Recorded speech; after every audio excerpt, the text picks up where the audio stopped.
بسم اللہ الرحمن الرحیم۔ السلام علیکم۔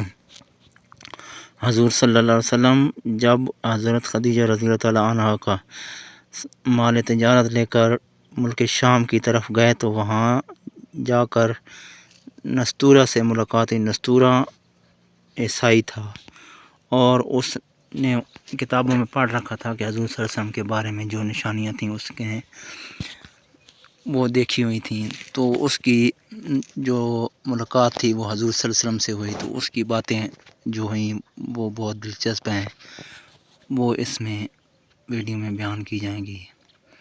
نستورہ کی ملاقات۔ حضور اکرم صلی اللہ علیہ وسلم نے اس عہد یعنی حلف الفضول کو بہت پسند فرمایا۔ آپ فرماتے تھے میں اس عہد نامے میں شریک تھا، یہ عہد نامہ بنو جدعان کے مکان میں ہوا تھا۔ اگر کوئی مجھ سے کہے کہ اس عہد نامے سے دستبردار ہو جائیں اور اس کے بدلے میں 100 اونٹ لے لیں تو میں نہیں لوں گا۔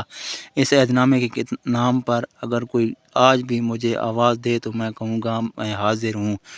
آپ صلی اللہ علیہ وسلم کی اس ارشاد کے مطلب یہ تھا کہ اگر آج بھی کوئی مظلوم یہ کہہ کر آواز دے اے حلف الفضول والو تو میں اس کی فریاد کی ضرور پہنچوں گا، کیونکہ اسلام تو آیا ہی اس لیے ہے کہ سچائی کا نام بلند کرے اور مظلوم کی مدد اور حمایت کرے۔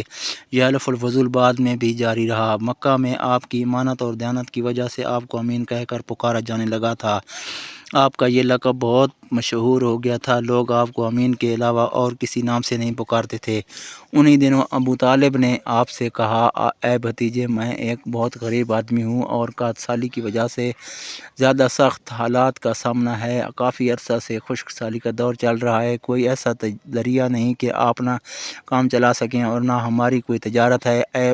ایک تجارتی قافلہ شام جانے والا ہے، اس میں قریش کے لوگ شامل ہیں۔ قریش کی ایک خاتون خدیجہ بنت خویلد شام کی طرف اپنا تجارتی سامان بھیجا کرتی ہے، جو شخص ان کا سامان لے کر جاتا ہے وہ اپنی اجرت ان سے طے کر لیتا ہے۔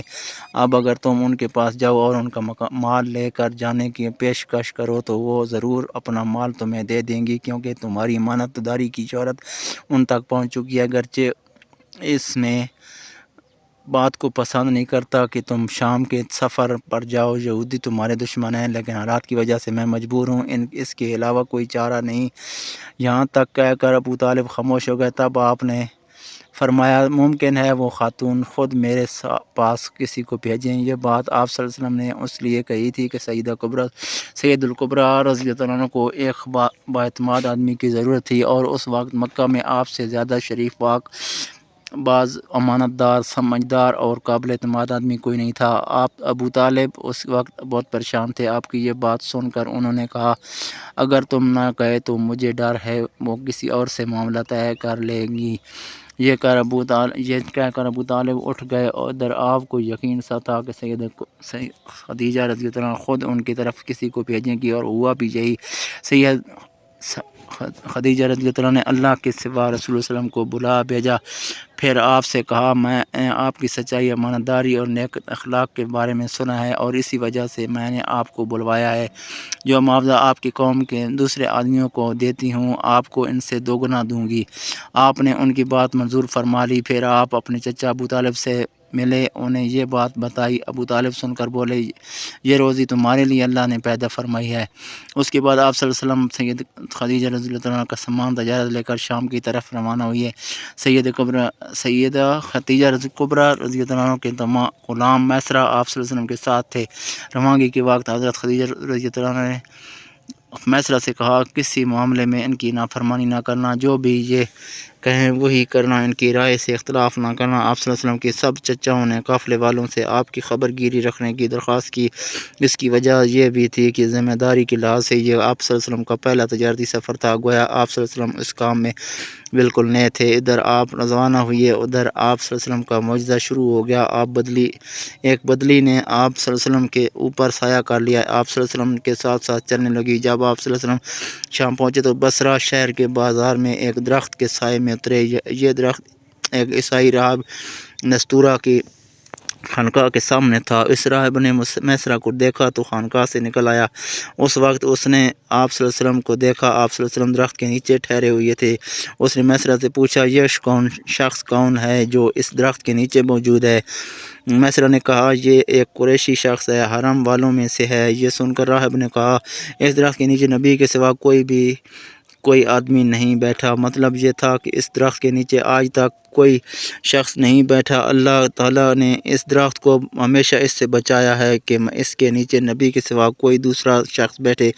اس کے بعد اس نے میسرہ سے پوچھا یہ ان کی آنکھوں میں سرخی ہے؟ میسرہ نے جواب دیا ہاں بالکل ہے، اور یہ سرخی ان کی آنکھوں میں مستقل رہتی ہے۔ اب نستورہ نے کہا یہ وہی ہے۔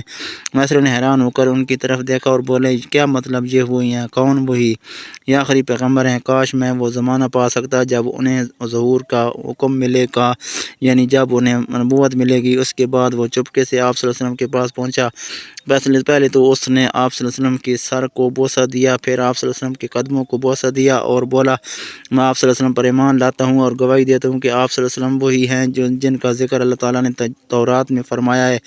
اس کے بعد نستورہ نے کہا اے محمد صلی اللہ علیہ وسلم میں نے آپ صلی اللہ علیہ وسلم میں وہ تمام نشانیاں دیکھ لی ہیں جو پرانی کتابوں میں ہمارے آپ صلی اللہ علیہ وسلم کی نبوت کی علامتوں کے طور پر درج ہیں۔ صرف ایک نشانی باقی ہے، اس لیے آپ صلی اللہ علیہ وسلم ذرا اپنے کندھے سے کپڑا ہٹائیں۔ آپ صلی اللہ علیہ وسلم نے اپنے شانہ مبارک سے کپڑا ہٹا دیا۔ تب نستورہ نے وہاں مور نبوت کو جگمگاتے دیکھا۔ وہ فوراً مور نبوت کو چومنے کے لیے جھک گیا، پھر بولا میں گواہی دیتا ہوں کہ اللہ تعالیٰ کے سوا عبادت کے کوئی لائق نہیں، اور میں گواہی دیتا ہوں آپ صلی اللہ علیہ وسلم اللہ تعالیٰ کے پیغمبر ہیں۔ آپ صلی اللہ علیہ وسلم کے بارے میں حضرت عیسیٰ علیہ السلام نے خود خوشخبری دی تھی اور انہوں نے کہا تھا میرے بعد اس درخت کے نیچے کوئی نہیں بیٹھے گا سوائے اس پیغمبر کے جو امی یعنی ان پڑھ یاشمی عربی اور مکی یعنی مکہ کے رہنے والے ہوں گے۔